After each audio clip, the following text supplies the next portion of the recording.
Hello दोस्तों, स्वागत है आपका अपने YouTube चैनल सफलता की मंजिल में।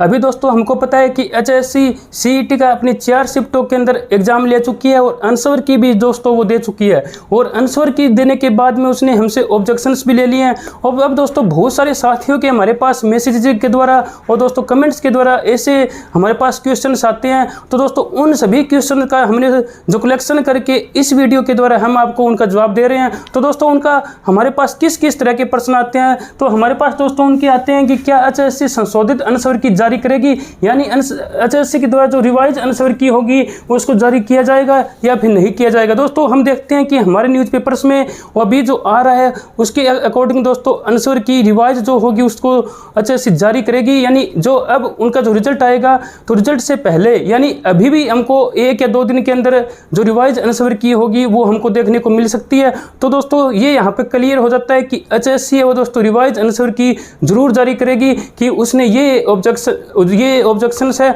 जो उसने एक्सेप्ट किए हैं। उसके बाद दोस्तों हम रिवाइज आंसर को देखकर हम अपने जितने भी क्वेश्चन पेपर में अपने आंसर ठीक है उसको हम देख सकते हैं कि हमारे कितने क्वेश्चन ठीक है और हमारे कितने प्रश्न गलत है, इसको हम देख सकते हैं। आगे दोस्तों जो HSC नॉर्मलाइजेशन जो करेगी उसके किस शिफ्ट के कितने कितने अंक घटेंगे या फिर बढ़ेंगे। दोस्तों मैं आपको यहाँ पे क्लियर कर दूं कि जो सबसे पहली शिफ्ट थी और जो चौथी शिफ्ट थी उनके दोस्तों जो मार्क्स है वो दोस्तों बढ़ना ही है, और दूसरी और तीसरी शिफ्ट थी उनके मार्क्स दोस्तों हमको पता है कि घटेंगे ही। तो दोस्तों उनके हम देखेंगे तो कितने मार्क्स घटेंगे बढ़ेंगे। तो हमारी जो पहली शिफ्ट थी यानी जो 26 तारीख को जो शिफ्ट थी उसको यदि हम देखें तो उसके अंदर दोस्तों कितने मार्क्स बढ़ या घट सकते हैं।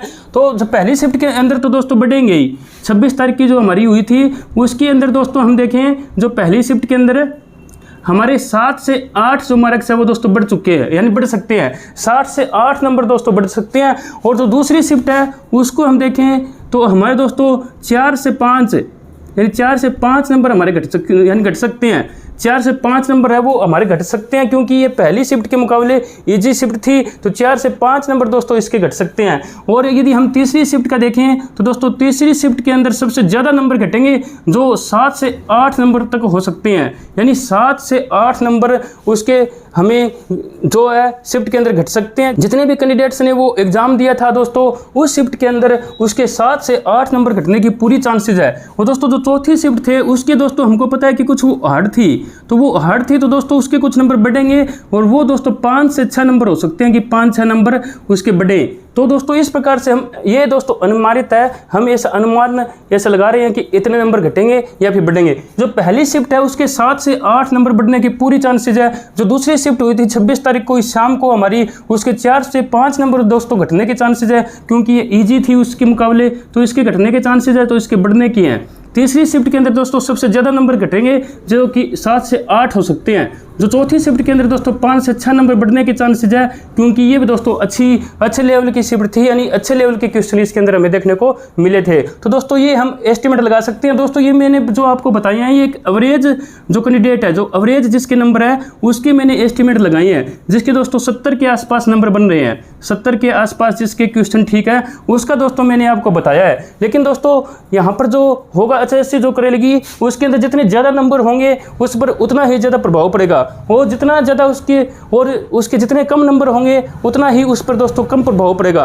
तो दोस्तों 70 से या 75 से ज़्यादा नंबर है उसके दोस्तों नंबर ज़्यादा घटेंगे या फिर ज़्यादा बढ़ेंगे, और जो उसके मान लीजिए 50 या 60 से जिसके कम नंबर है उसके दोस्तों उतना ही कम उसका जो उसके ऊपर उनके जो मार्क्स है उसके ऊपर दोस्तों प्रभाव पड़ेगा। तो दोस्तों ये मैंने आपको एवरेज बताया है, तो इतने नंबर इनके घटेंगे या फिर बढ़ेंगे। आगे दोस्तों हमसे पूछा है कि 10 गुना ग्रुप का होगा या पोस्ट का। दोस्तों HSC की पॉलिसी में स्पष्ट रूप से उसने ये बता रखा है कि 10 गुना जो कैंडिडेट बुलाएंगे जाएंगे वो दोस्तों पोस्ट का बुलाए जाएंगे, यानी जो कैटेगरी होगी उसके हिसाब से दोस्तों वो 10 गुना बुलाएगी। तो वो दोस्तों ग्रुप के हिसाब से ये से नहीं बुलाने वाली है, तो दोस्तों वो जितनी कैटेगरी होगी यानी जितनी की पोस्ट होगी उसके हिसाब से ही वो दोस्तों उसके 10 गुना बुलाएगी। तो मान लीजिए उसमें 600 पोस्ट आती है तो वो 6000 कैंडिडेट को बुलाएगी, 500 पोस्ट आती है तो वो 5000 कैंडिडेट को बुलाएगी, यानी पोस्ट के हिसाब से वो 10 गुना बुलाएगी। अब हम देखेंगे तो आगे प्रश्न दोस्तों आता है।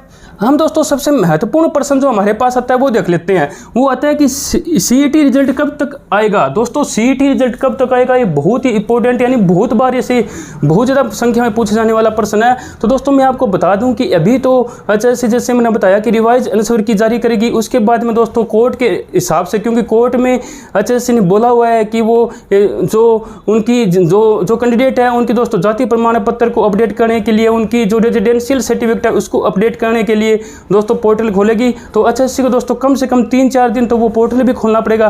फिर भी हम देखें तो दोस्तों एचएससी जो है वो अगले जो महीना होगा अपना सितंबर का, उसके फर्स्ट वीक या फिर दोस्तों मिड तक एचएससी सीईटी का रिजल्ट दे सकती है। तो दोस्तों पूरी चांसेज है कि अगले महीने के फर्स्ट वीक या फिर दोस्तों जो मिड तक यानी मध्य तक उसका रिजल्ट देने की पूरी चांसेज है। तो दोस्तों हम मान सकते हैं कि 15 सितंबर के आसपास हमारा रिजल्ट देखने को मिल सकता है। तो इस प्रकार से हम ऐसा एस्टिमेट लगा रहे हैं।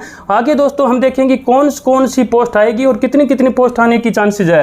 यानी ऐसे देखिए कि जो पोस्ट है वो दोस्तों कौन सी आएगी और जो उसकी संख्या भी यदि हम देखें तो दोस्तों हम ऐसे अनुमान लगा सकते हैं कि यदि हम उसकी संख्या का अनुमान लगाएं तो दोस्तों सबसे ज़्यादा तो हमें पुलिस की जो वैकेंसी है वो देखने को मिल सकती है, क्योंकि एक जो वैकेंसी है वो 50-70 लगी थी उस दिन दोस्तों 5000 की जो संख्या की जो की थी भर्ती वो दोस्तों एचएससी ने निकाल दी थी। वो बाद में कोड ऑफ कंडक्ट के कारण उसको वापस लेनी पड़ी थी।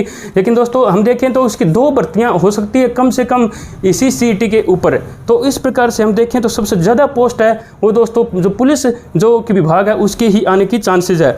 अब दोस्तों बहुत सारे कैंडिडेट्स का होता है कि पुलिस की जो रेस होती है, रेस के बारे में उनको बताया जाए। तो रेस के बारे में मैं आपको बताऊं कि जो मेल होते हैं, मेल की दोस्तों 2.5 किलोमीटर होती है, उसकी 2.5 किलोमीटर होती है और उनको दोस्तों 12 मिनट मिलते हैं। और जो फीमेल होती है, फीमेल की दोस्तों 1 किलोमीटर होती है, 1 किलोमीटर के लिए उनको 6 मिनट मिलते हैं। और एक्स सर्विसमैन जो होता है, एक्स सर्विसमैन की मैं आपको बताऊं तो उसको भी 1 किलोमीटर की ही रेस लगानी होती है, लेकिन उसको 6 की बजाय 5 मिनट मिलते हैं। तो इस प्रकार दोस्तों उनकी रेस लगती है और उसमें क्वालिफाई होने के बाद में दोस्तों उनका जैसे पीएमटी वगैरह होता है तो वो उसका होता है। अब और भी दोस्तों हम यदि पोस्ट देखें तो फीमेल सुपरवाइजर की पोस्ट आ सकती है, जिसे हम एस्टिमेट लगा सकते हैं कि 200 के आसपास वो पोस्ट अवश्य आएगी। हम यदि जेल वार्डन की देखें तो वो उसकी भी दोस्तों 1300 के लगभग पोस्ट आ सकती है। अभी पीछे नवाब सिंह सैनी जो हमारे मुख्यमंत्री है उन्होंने दोस्तों एक सम्मेलन के अंदर कहा भी था कि जेल वार्डन जो है उसकी पोस्ट आएगी। तो दोस्तों उसकी 1300 के आसपास उसकी भी पोस्ट आने की संभावना है। एएसपी जेलर की भी दोस्तों कुछ पोस्ट आ सकती है। और जो क्लर्क की दोस्तों क्लर्क की पोस्ट में आपको बताऊं तो अभी पीछे जो क्लर्क की भर्ती हो चुकी है तो अनुमानित है कि 3000 यानी 3500 के आसपास दोस्तों इसकी संख्या हमें देखने को मिल सकती है। फॉरेस्ट गार्ड की दोस्तों वो जो किन्नरी पटवारी है दोस्तों इनकी दोस्तों हमें 1000 के आसपास पोस्ट देखने को मिलेगी। और एसआई की दोस्तों अभी तक ये अनुमानित है कि जितनी भी बार एचएससी ने भर्ती की है वो दोस्तों 400 एसआई लिए हैं और जो 65 फीमेल के लिए हैं तो इसी के आसपास हम ऐसे गैस कर सकते हैं कि 400 की जो मेल और 65 फीमेल एसआई की भी भर्ती हमें देखने को मिल सकती है। और दोस्तों अब की बार कंडक्टर और जो ड्राइवर होते हैं हमारे जो रोडवेज के अंदर उनकी भी पोस्ट हमें अच्छी खासी देखने को मिलेगी। 2 से 2500 पोस्ट हमें देखने को मिल सकती है। और दोस्तों आईटीआई के अंदर जैसे एएलएम है, एसए है, इसके अंदर दोस्तों आईटीआई फील्ड के अंदर भी हमें ये पोस्ट अच्छी खासी संख्या में देखने को मिलेगी। और जो भी क्वालिफाई होगा यानी जो भी कैंडिडेट पास होगा उन सभी के क्वालिफाई होने की दोस्तों पूरी की पूरी इसके अंदर चांसेज है। इसके अलावा जो कॉमर्स के पद है जिसके अंदर एलडीसी है, यूडीसी है दोस्तों और भी बहुत सारे पद होते हैं उनकी भी दोस्तों हमें एक अच्छी खासी संख्या देखने को मिल सकती है। क्योंकि अभी पीछे ही बहुत सा बार हमारे न्यूज़पेपर में छप चुका है कि जो हमारे डीएच है, जो हमारे यूएच है, उनमें दोस्तों जो बिजली विभाग है उनके अंदर आधे से ज़्यादा पद खाली है। तो दोस्तों जो पद होते हैं उनमें दोस्तों एलडीसी यूडीसी भी आते हैं जो कि दोस्तों कॉमर्स मांगते हैं। तो उनमें हम देखें तो दोस्तों कॉमर्स की भी अच्छी खासी संख्या में पोस्ट आ सकती है। और भी दोस्तों जैसे कि डेयरी विभाग है और भी जितने हमारे बहुत सारे विभाग होते हैं जिनके अंदर कॉमर्स मांगी जाती है। तो कॉमर्स वालों के लिए भी दोस्तों एक बहुत ही अच्छी खबर है कि उनके लिए जो पोस्ट है वो दोस्तों अच्छी संख्या में देखने को मिल सकती है। और हेल्थ भी जो डिपार्टमेंट है उसके लिए भी दोस्तों अब की बार जैसे कि स्टाफ नर्स है, MPHW है और दोस्तों फार्मासिस्ट है, OTA है, उसके अंदर दोस्तों पोस्ट हमें देखने को मिलेगी। दोस्तों हम देखें तो कम से कम 20,000 से 25,000 पोस्ट हमें अवश्य ये देखने को मिल सकती है, क्योंकि दोस्तों 50,000 के लिए बोला गया है कि अभी हम 50,000 इस साल के अंदर बोला गया है। तो दोस्तों हम ऐसे एस्टिमेट लगा सकते हैं कि 25,000 यानी 20-25,000 के आसपास तो हमें जो पोस्ट है इस CET के अंदर पहले ही झटके में भी देखने को मिल सकती है। और दोस्तों अभी हम आगे देखेंगे कौन से प्रश्न हमारे पास आ रहे हैं कि मेंस एग्जाम कब होगा। दोस्तों इस मेंस एग्जाम के बारे में मैं आपको बताऊं तो इस साल के 2025 के लास्ट में या 2026 के स्टार्टिंग में इसके होने के पूरी चांसेस है। हम देख सकते हैं तो दोस्तों कि हमारे जो दिसंबर के आसपास यानी जो नवंबर दिसंबर में इसके होने की पूरी चांसेस है, या फिर दोस्तों हम ये ज़्यादा से ज़्यादा जनवरी में भी जा सकता है। दोस्तों मेंस एग्जाम ऐसे नहीं है कि ये दोस्तों एक ही झटके में ले लिए जाए। जैसे पिछली बार 64 ग्रुप HSC ने बनाए थे, तो दोस्तों इस बार भी बहुत सारे ग्रुप बनेंगे, तो प्रत्येक ग्रुप के लिए अलग अलग एग्जाम लेना होगा। तो दोस्तों ये कोई एक छोटी प्रोसीजर नहीं है, एक लंबी प्रोसीजर चलेगी। तो दोस्तों हो सकता है कि एग्जाम इसके 2-3 महीने तक चले, 1 महीने तक तो दोस्तों चलना ही है, ये पूरी संभावना है। तो दोस्तों हो सकता है कि इसके जो एग्जाम है वो 2 से 3 महीने तक भी चले। तो इस प्रकार से भी हम एस्टिमेट लगा सकते हैं। तो दोस्तों ये यदि इस टाइम HSC नहीं करवा पाती है तो दोस्तों एग्जाम है वो फरवरी मार्च में भी होने के बहुत ही रेयर चांसेस हो जाएंगे, क्योंकि फरवरी मार्च के अंदर HBSC के पेपर होते हैं, HBSC के पेपर होते हैं, क्योंकि स्कूली बोर्ड के हमारे पेपर होते हैं। तो उस समय उसको स्कूल नहीं मिल पाएंगे।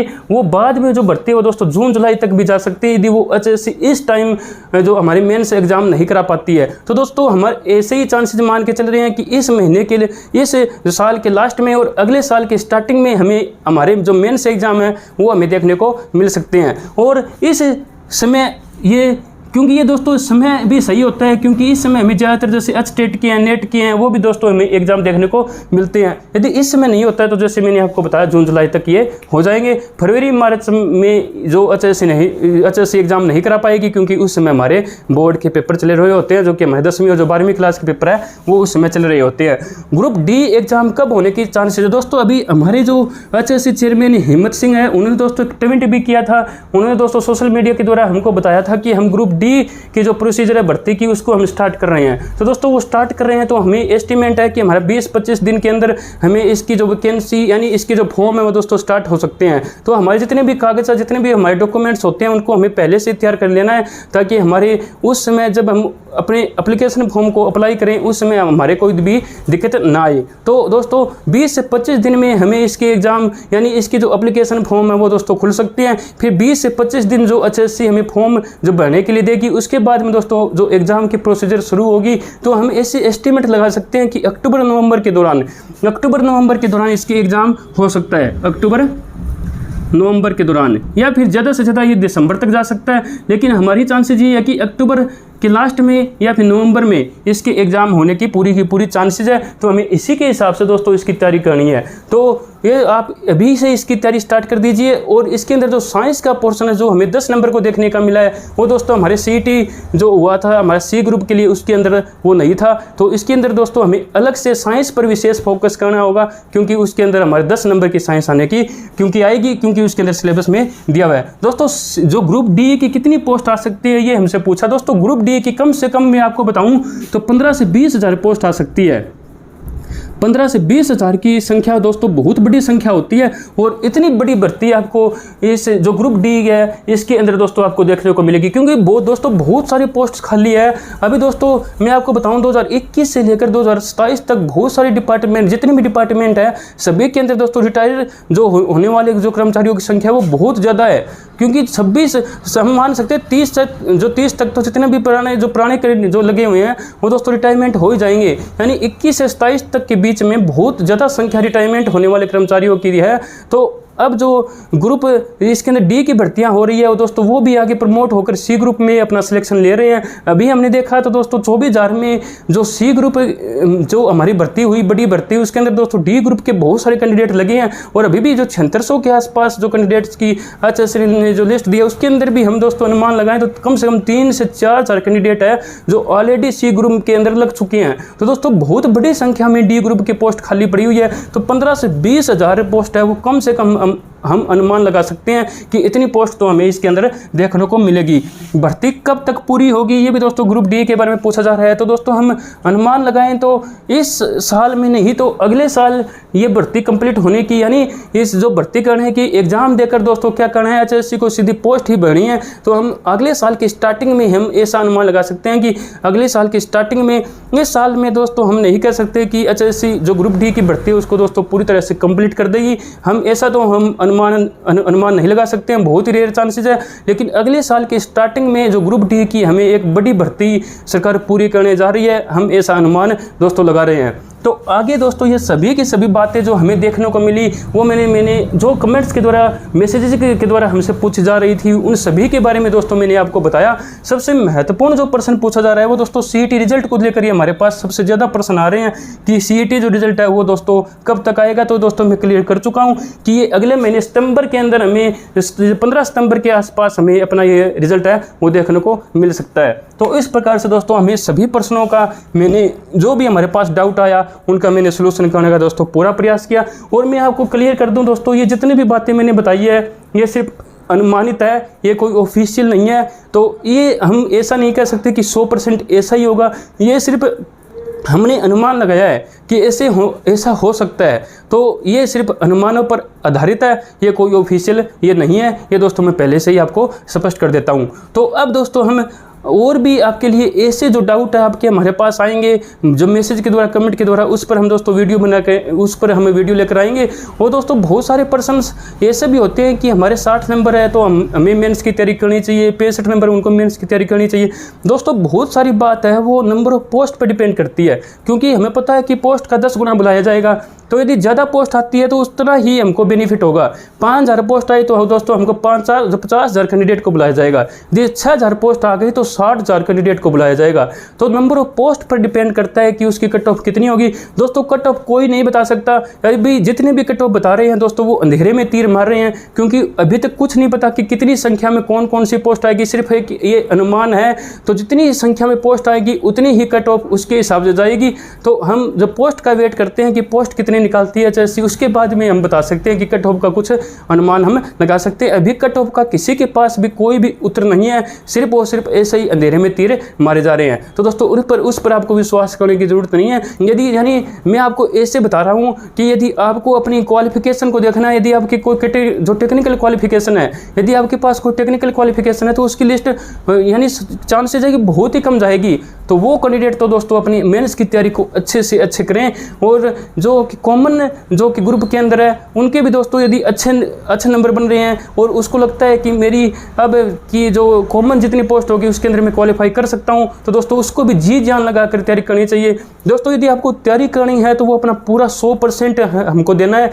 यदि आपको तैयारी नहीं करनी तो वो अलग बात है। यदि आप तैयारी कर रहे हो तो उसमें कोई भी किसी भी प्रकार का कोई कॉम्प्रोमाइज़ मत करना। यानी यदि तैयारी कर रहे हैं तो उसका पूरा का पूरा यानी अच्छे मन लगाकर, अपना दिमाग लगाकर अच्छे से हमें तैयारी करनी है। तो इस प्रकार से हमें सिलेबस देखना है। वो दोस्तों जहाँ तक सिलेबस की बात है तो सिलेबस भी अभी तक एचएससी ने जारी नहीं किया है। तो वो दोस्तों हम अनुमान लगा सकते हैं, जैसे हमारा पिछला सिलेबस था वो सिलेबस भी हमारा रह सकता है और वो चेंज भी हो सकता है। उसके विषय में हम अभी कुछ भी नहीं कह सकते हैं। यदि दोस्तों वो चेंज भी हो सकता है तो हम सबसे पहले हम एक बार ऐसे कर सकते हैं कि जो इसके अंदर कॉमन सिलेबस है, जो हमें आने वाले सिलेबस में हमारे देखने को ही मिलेगा, जैसे इंग्लिश है, हिंदी है, मैथ है, जो रीजनिंग है, ये दोस्तों GK, Haryana GK, national GK, ये तो दोस्तों आएगी। तो उनको हम स्टडी कर सकते हैं। उनको दोस्तों हमें अच्छे से उन पर टाइम दे सकते हैं। और बाद में यदि कुछ ऐसा टॉपिक आता है जैसे